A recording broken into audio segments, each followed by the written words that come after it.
Abraham Lincoln said it best in the Gettysburg Address when he spoke so eloquently about a government of the people, by the people, and for the people. That's what positive populism is all about. But does President Trump have enough people around him who understand that populist message and, most importantly, know how to actually implement it? What about the new Senate? What about the new House coming in? What about the White House, the people around the president? Here to break it all down with me are Fox News contributor Lisa Boothe and Fox & Friends co-host and author of Andrew Jackson and the Miracle of New Orleans, Brian Kilmeade. Now, by the way, Lisa, just to sort of explain what's going to happen here, Brian needs a moment to make some kind of obligatory joke about my appearance, why I'm not wearing a tie. You know, let's just let him get that out of his system, fair, and then we can go. What is fair is fair. To see you in person is certainly something that's indescribable and beyond words. I think you have the most unique look on the channel, and I can't get enough of you. Unlike Lisa, who seems to be a big-time detractor. Oh, stop. I feel like this was a very beautiful moment, but then you had to go and be mean. So, yeah, exactly. I'm crying on the inside. So. Well, you know, soon I'll be crying on the outside. Anyway, look, let's get Takes more than that. Well, I think so. So, look, one of the things I've just been interested in exploring, and we've talked about this before, is this. What is the difference between populism and the president's message in 2016 that he won on, that appealed to those blue-collar workers, people who hadn't voted Republican in a long time, and, if you like, traditional conservatism, the traditional GOP agenda? There's a lot of overlaps, that's for sure. But one of the things I've worried about is that the president doesn't have enough allies. That was true in the first 2 years. Do you think now, after the midterms, Lisa, there's more allies in Congress?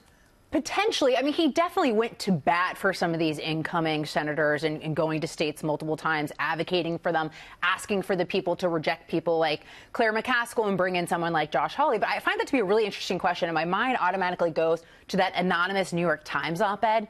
Remember, that was "I'm part of the resistance." And I remember everyone's reaction was, oh, this person's doing the people's work. But they actually weren't and aren't doing the people's work, because the people elected President Trump to be the president. It is his policies that go and move forward, and he is the one who runs the White House on a day-to-day basis. And so I actually found that op-ed to be deeply offensive, but it does show that there are certainly people surrounding the president, perhaps in some leadership positions, that don't share his same viewpoint. Yeah, what do you think? Couple of things. When you try to get yourself elected to the people of Michigan, it's look at me, this is what I offer. But if I have to get Steve Hilton elected in Michigan, you might not agree with me on everything. You are a different candidate. Maybe you're more dynamic, less dynamic. Maybe you're overstated, understated. Maybe you were a Democrat and converted later. Right. So when people say, well, the president lost 5 seats in Texas and he lost it, and the message is not getting through, I go, wait a second. The president went to bat for you, but they're still voting for you, the candidate, the other person. So I don't think it's coming through. The other thing with populism, I think it's more instinct. What does Donald Trump believe? I know people say, well, he was a Democrat, but he's doing on things that he believes, and others are going by doctrine. Conservatives believe this. I'm a conservative, so therefore I believe it. He says, I believe this. Come aboard and follow me. If you can't, let me know. Others say, I'll follow you and I'll do whatever you want me to do. Those are other people say, because I work for you, I'll do what you want me to do. Others sit there and go, wow, I don't get this guy. I'm going to come out and I'm going to play defense. I'm going to just try to keep steady the ship. And that very much reminds me of the first year of the administration. A lot of competent people that didn't quite understand who Donald Trump was. At this point, I think he's closer to finishing off his staff to exactly what he wants. But he can't have sycophants. He's got to have somebody that gets in his face and say, listen, Mr. President, you got to go to that funeral. You got to go to that cemetery. Totally agree with that. Right? Yeah, I don't. That is not helping anybody to say, Mr. President, your instincts were always right. You're 100% right here. No, I need you to get up early. I need you to do this. We know we can't get him off Twitter. Yeah, I agree with that completely. But I think that as well as not having sycophants, you don't want sort of sneery people as well who look down their nose, snooty people who think, oh, he's a bit of a dummy, doesn't know policy. I think there's been too much of that. I just want to ask you, in terms of your book, that echo of the populism of the past, any parallels there? Or? Totally. I mean, when Andrew Jackson was hated by Washington, he was hated by Boston, hated by Philadelphia, hated by New York. They said he wasn't worthy. He's a vulgarian. Those are my words to describe Trump.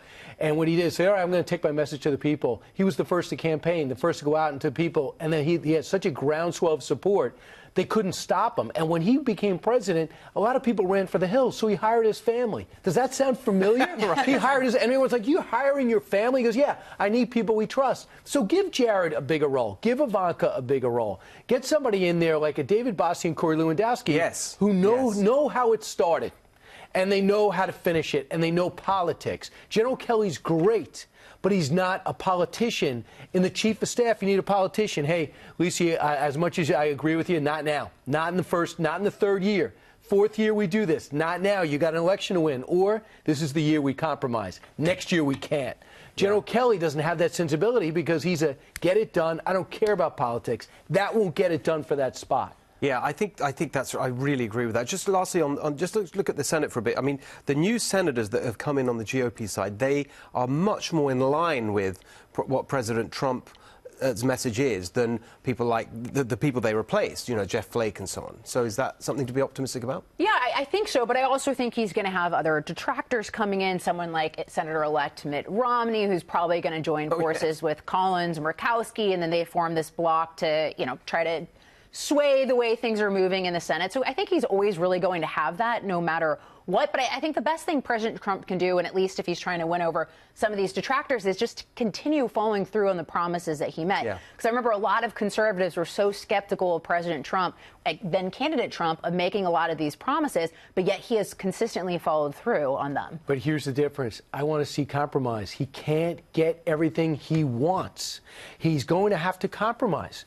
And it's going to be the first time the deal comes through, and let's say he does immigration deal, and chain migration and lottery isn't in it, but the wall is, and DACA's got a 10-year path.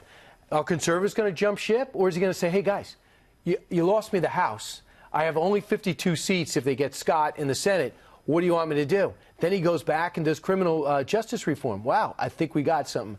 We might be able to turn down the temperature on the country if he starts getting deals. Instead of, you won, I lost. I lost, you won. Instead of, wow, I got some of what I want. I might go back for more of it. I love the way you put that. No, I love the way you put that, and I think it's in line with what the president's first instincts are, and we saw that in that press conference straight after the elections.